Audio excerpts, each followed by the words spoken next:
in business, how to empower women, and also those women that have inspired us are marking International Women's Day. It gives me pleasure to welcome to the show Jayashree Gupta, who is Senior Advisor at DLA Piper. Good morning to you, Jayashree. Good morning. It's lovely to be back on the show. And great to have you here back on Dubai Eye. Thank you so much for being here. Also talking to us today is Nadine Halabi, who is the coordinator at the Dubai Businesswomen Council. Good morning to you, Nadine. Good morning, and thank you for having me. Good morning. Thank you, ladies, for being here. Let's get to know you a little bit. How long have you been in Dubai, and how did you get into the work that you do here in Dubai? Let's start with you, Jayashree. I've been in Dubai almost 20 years. So really, this is home for me. I sort of landed here and started working and practicing as a lawyer 7 days upon arriving into the country. So you could say it was a bit of a culture shock, but I didn't have too much time to get used to it. You just have to plunge in at the deep end and find a way to swim. And I think that's probably the best way to get into a new profession when you're fairly newly qualified and into a new country. And it's been a beautiful experience being in Dubai for the last, 20 years and seeing the way the city and the country have developed. What law do you practice? I do primarily corporate law, which is mergers and acquisitions, general advice and strategic advice, so strategic partnerships and joint ventures, principally between government and private sector. And you're here with your husband. Do you have family? Yes, I do. I have 2 young children.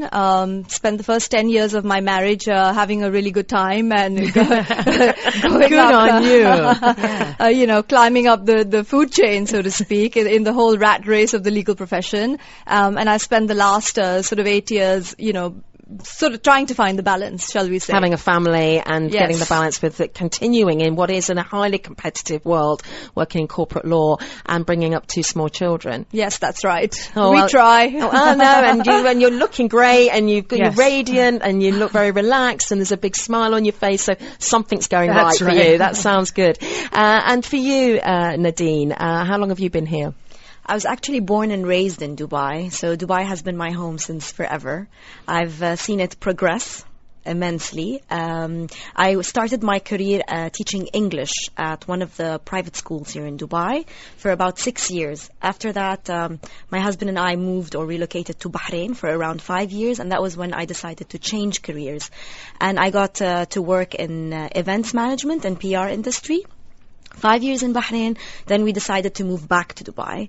And that's when I landed my job at the Dubai Chamber of Commerce working for Dubai Businesswomen Council, and I've been loving it ever since. I've been with the council for almost 2 years and a half, and it's been an inspirational joyride every single day.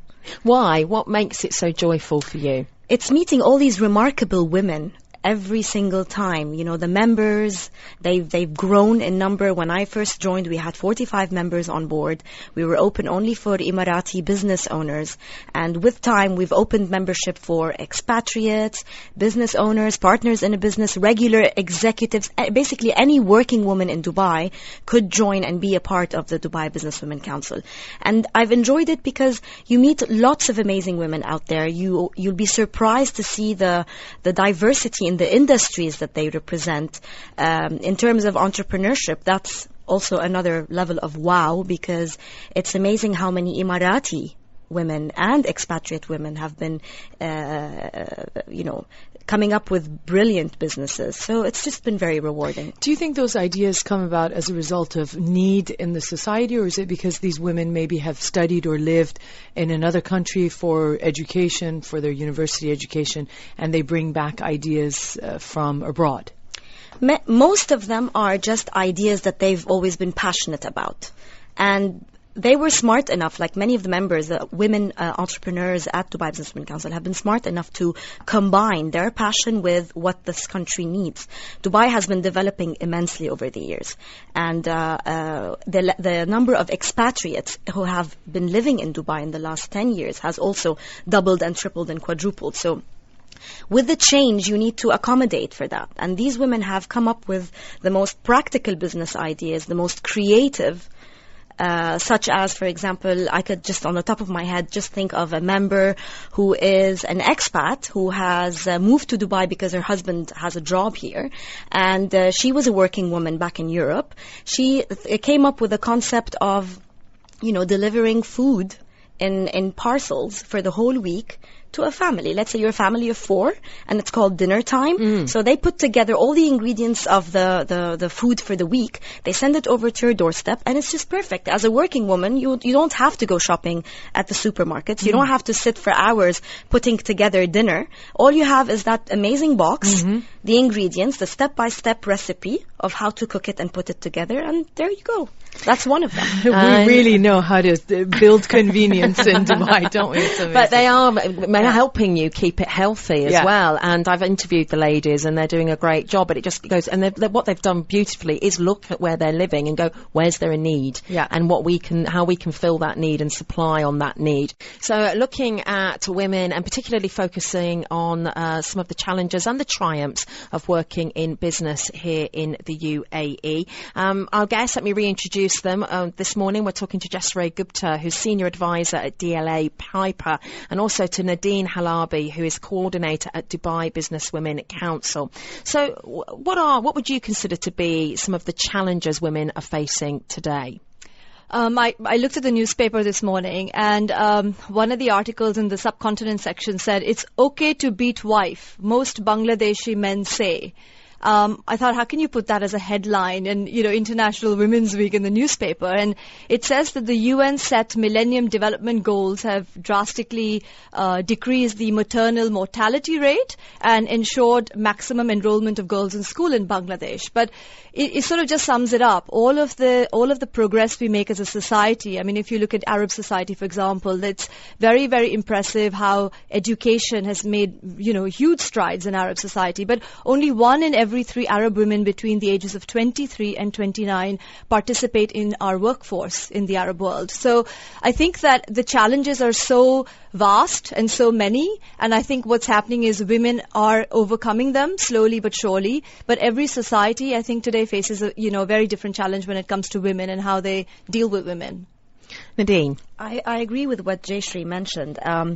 Traditional formalities, they do definitely influence women's acceptance, whether it's at work or whether it's everywhere.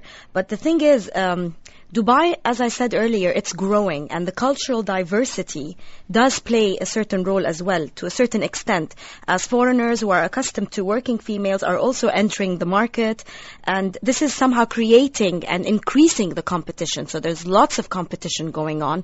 The diversity is definitely taking its toll, but at the same time, it's accepting women in certain positions in the workforce. That's also considered one of the obstacles. I think this is an interesting area when you're looking at diversity, and we've talked about this before, the advantages of working in such a diverse environment here in the UAE. It has got to stand one in good stead to continue working here and to progress here, to understand how to build relationships with people from different places, to understand and some of the challenges that come with being understood and different ways of administration, etc.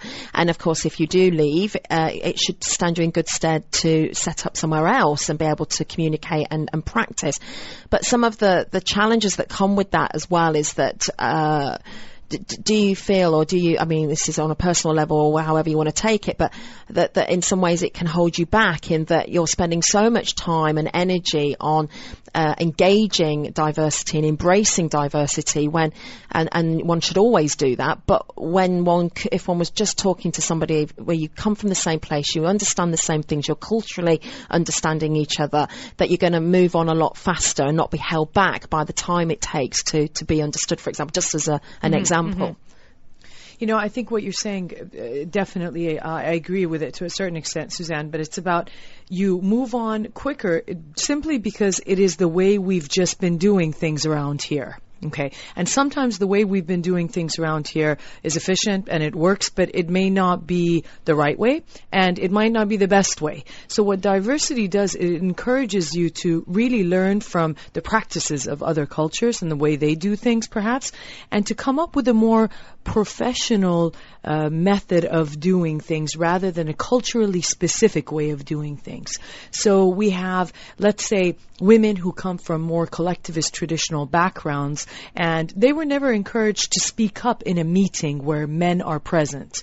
But now they're sitting in boardrooms, and they need to go through that kind of training that says when you speak up in that boardroom, you're an equal member of this team, and you need to do this so your voice is heard, so that you're contributing. And it doesn't mean you're disrespecting the CEO who's sitting in that room. So really understanding what the culture of that corporation is and in the country that they're practicing in, and to join a professional culture rather than a specific culture. Yeah, that's right. I think every culture has an element of excellence embedded within it, and it just depends on how that particular person from a very diverse background treats that challenge and brings it up. And in a professional services organization, I think it's a lot about leadership. So it's having the right focus, the right strategic vision, and the right goals, and then pulling together every diverse bit of it, because every bit that you're learning from different cultures is actually making your organization much richer, in my view. So I think rather than really slowing it down, it's how you approach it and how you embrace it. And how involved are you ladies in terms of policies and procedures for corporations, like, for example, contracts and things like that? I noticed that sometimes, there's not the same kind of contractual benefits between men and women. Well, I mean, obviously I work for a professional services organization. We are a multinational. We are, effectively the largest law firm in the world, and we strive very hard to make sure that everybody is treated equally given the constraints of sort of local legislation. And we strive for that, in respect of everyone we advise, because, it does exist. I think that women in certain professions do get paid less than men, or perhaps get less benefits. And in many of those cases, the women also don't speak up. I don't think we're very, very good at asking for what we want. Culturally, we're used to being a little bit in the background, a little bit grateful for the opportunities presented to us, as opposed to really going out there and saying, this is my right. Often we don't even know what our legal options are, which surprises me sometimes when I speak also to women in business versus men in business, because the first thing they'll go out there is understand what their options are, and they're also ready to embrace failure. I think women at some level are afraid of failure. Yeah. They prefer acceptance. Absolutely. They prefer not to rock the boat. So the third of our competitions this morning, and this is to the movies, to IMAX, and this is to see the movie Divergent. So a great movie, and it's starring Shailene Woodley. Now, Shailene Woodley is a young actress who's making big waves in Hollywood, and in this movie, it's a world divided by factions based on virtues, and this character learns she's divergent and won't fit in, and then she discovers a plot to destroy divergence. And she, with the mysterious four, must find out what makes divergence dangerous before it's too late. So a bit of an adventure movie, an action movie with this young star that is Shailene Woodley. Now, Shailene has appeared in another movie in the last few years with George Clooney, and a very successful movie. And we're asking you what the movie is, basically. What's the name of the movie she starred in with George Clooney? And I can give you a bit of a clue. It was set in Hawaii. So if you think you know the movie, let us know on 4001 and you'll go into the draw, and you could get your hands on 4 tickets to see Divergent at IMAX. Let me reintroduce our guests this morning as we're marking International Women's Day, which was yesterday. And we've got 2 women here talking about women in business and celebrating women in the UAE in this area. We have Jeshre Gupta, who's Senior Advisor at the lawyers DLA Piper. And also joining is Nadine Halabi, who is the Coordinator at the Dubai Business Women Council. So good morning to you, ladies, and happy International Women's Day. Thank you. Thank you. Great to be on the show. Thank you. Thank you. Well, both of you have, worked in different countries and worked with women from different societies and cultures, as we were talking about before the break. What do you think would be your tips and some suggestions about how women can further advance, their goals and aims and ambitions here in the corporate world? Yeah, I started as a junior in a law firm and then, grew to be a partner and set up offices for the firm, etc. And one of the things that I found was really, really instrumental in my success was having a female boss, ironically. I started with a male boss, who made me do all the dirty work, which was fine. And then I had this female boss for a while, and I found that she was much more of a mentor. She wanted to see me succeed. She looked good if I looked good. And that's kind of a theme that I've tried to take into my own, being a senior member of the team and being, a partner in a firm. It's setting the example.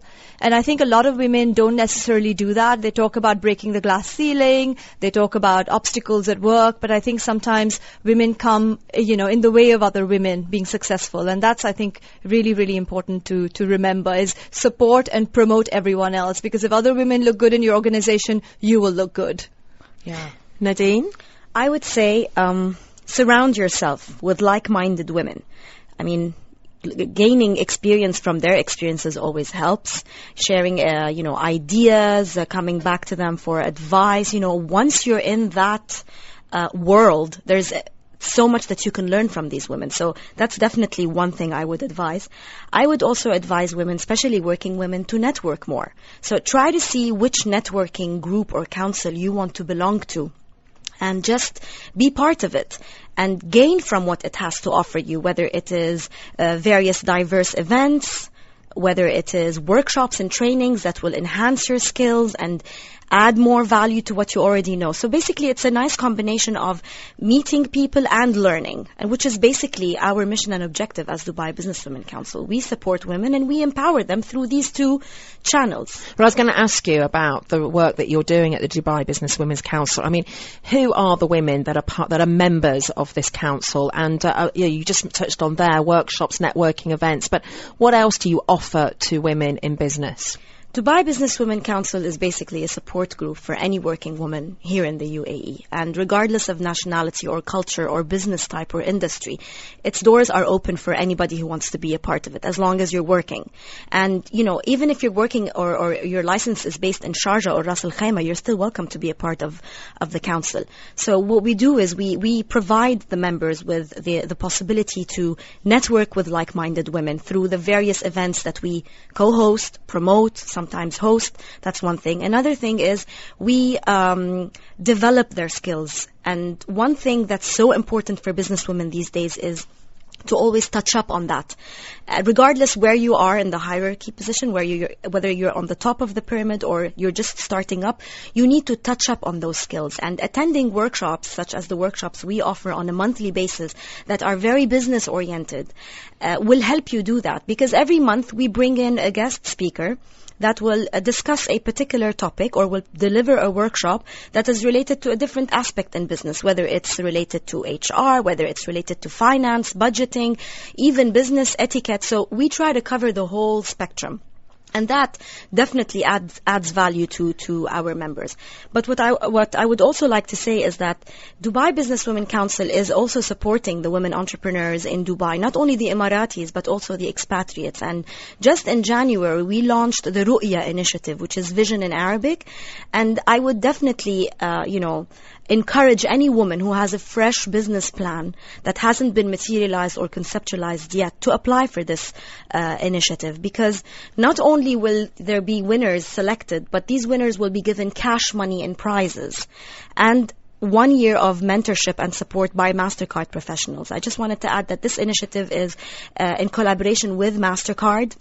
And what's great about it as well is not just the reward that they will get, but after the submissions are applied online, we will be delivering over a period of 6 to 7 months. We will be delivering workshops that are open not only to Dubai Businesswomen Council members, not only to those who have applied for Ru'ya, but to any woman in the UAE or in Dubai who wants to attend these workshops. She can do them and they are free of charge. We will be posting them on our website in the next month or so, and you'll have a schedule. All you need to do, if you're interested to be a part of this learning experience, just register online and come and join the rest of the ladies. That is fantastic and very exciting. I think anyone listening and has that sort of vision but isn't sure about how to materialize it would be very pleased to hear this. One thing you mentioned is not only to brush up on existing skills, but also to fill gaps. So you could be, a leader of an organization, head of a department, but you may have some gaps in learning and training that need to be filled. Definitely. I think with networking and women supporting one another in any kind of culture or any kind of new sort of behavior or actions that women are involved in, there's a set of etiquette. And what I notice sometimes that happens here in the UAE is you network, you support, you introduce, you help. But many women take that for granted and it's not reciprocated. They don't pass it on. So what happens is the woman who initially was very open to helping and introducing closes that up because they think, this wasn't appreciated or it wasn't reciprocated. And so why should I help others when I don't feel like it's coming back to me either? So really for women to be conscious of that. If someone has helped you, acknowledge that and try and reciprocate. Have you come across that, ladies? Yeah, that's very true. As I said to you, having a female boss and a mentor meant that you learned to give back and you learned to, help and promote other people. And I think I've been in situations where I've come across people who know nothing about me, who know nothing about what I do. They say that the best form of really giving is when you expect nothing in return and when that person can't really help you. And it's great for me to have been on the receiving end of some of that. And I completely agree with you. Because it's a very diverse population of working women here, I think it's taken for granted that you could use other people's contacts or you could, misinterpret or use other people's network and make it yours without actually thanking or giving back. But sometimes even a simple thank you That's right. is all people are asking for. Isn't it? Exactly. I think more than anything is Yeah. to be acknowledged for it. Yeah, Absolutely. Yeah, this is an interesting area, and I think that idea of being used, because of the nature of the culture that we're in as expatriates, where it's quite transient, and so just on a personal level, you can make friends, and then those friends move on, and so it's similarly in business. There's sometimes a kind of feeling that it's not for the long term, so you're not investing in those relationships and those contacts as much as you perhaps could. That's one area that could be a challenge in the corporate world. In your experience, what other challenges have you seen? Well, I think one is this constant feeling that we have to do everything. And I was just reading March's Harvard Business Review, and there's a great article about managing your work and managing your life and zero in on what really matters. So I think one is, yes, acknowledging and accepting that other women, also networks, like, the men have the Young Presidents Association organization. There's a CEO organization which has just been formed. There are, of course, some women in it. But by and large, I don't think women network in the way that you're talking about as effectively as sometimes the men do, where it becomes a real network where they rely on each other. They're happy to share contacts. They're happy to mentor each other. They're happy to actually do business with one another. I think women need to break some of the shackles of what we feel we're bound by and go to that next level. And I think this article was really great because it also talks about defining success for yourself, because I think women in today's day and age want everything all the time. But, you just have to choose. It's not realistic. Yeah, it's not realistic. Yeah. And it's not going to make you successful at anything. But things are changing with women networks. I mean, the way I see it at Dubai Business Women Council in the time that I've worked with them is I've seen a lot of women help each other out. Like it's like meeting a new friend. Either you have the chemistry and you click and you become great friends, or you just don't. It's the same with the business ladies. Many of the members we've had on board managed to do business together. Like this woman has this particular business. She meets another woman who has an aspect that complements her business, and they partner up together. We've had lots of success stories when it comes to partnering up together. And, it all depends on educating them and, making them more and more aware of, the more they join forces, the stronger they get, and the more beneficial it becomes for their businesses. It just needs more time. Yes, building a support network in an expatriate society is so important. I mean, it cannot be undervalued at all. You're absolutely right. Ladies, when we're looking and talking at women in business, we have Jeshre here and Nadine. Where do you see the future when it comes to women in business in the UAE? We've come so far. What would you like to see happening in the future? I take that as a sort of wider question, but first of all, I'd like to say that I think one of the important things is we've talked a lot about women, but I think for real successful women, we have to give a thumbs up to the men in our lives. It simply cannot be said that the men don't contribute a lot to women's success in society. For example, look at the leadership of the UAE and His Highness Sheikh Mohammed and everything he's done for women and what he's continuing to do for women and children in our society. And I would say successful collaboration with partners, bosses, colleagues who are men is really critical to our success in society as women. I would say that going forward, I think the world is going to see a lot of women leaders in politics. John Kerry has alluded to that by saying that real peace will not be achieved in today's world unless more women are brokering peace processes, because the way we do things is just different. Not better, I'd like to say that, but just different. And I think that's going to be the future, with more women leadership so that there's much more visibility and there's much more diversity in decision making at government level. Oh, that's inspiring stuff, isn't it? Yes, Nadine, your thoughts? I think, women are becoming more active and they're very empowered, and they have been getting tremendous support from families and especially from the government and the leadership of the UAE.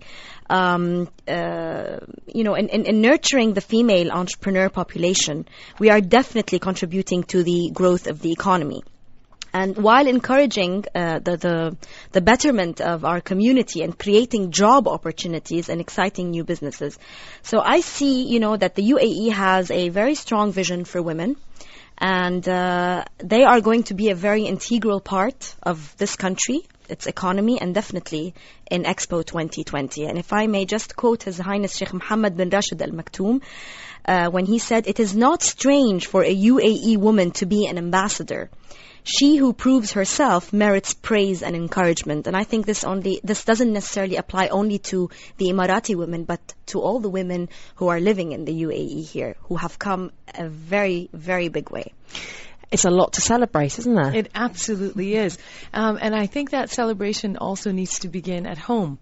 So the mothers and fathers raising our sons and daughters, right from the first years of life, if we can socialize these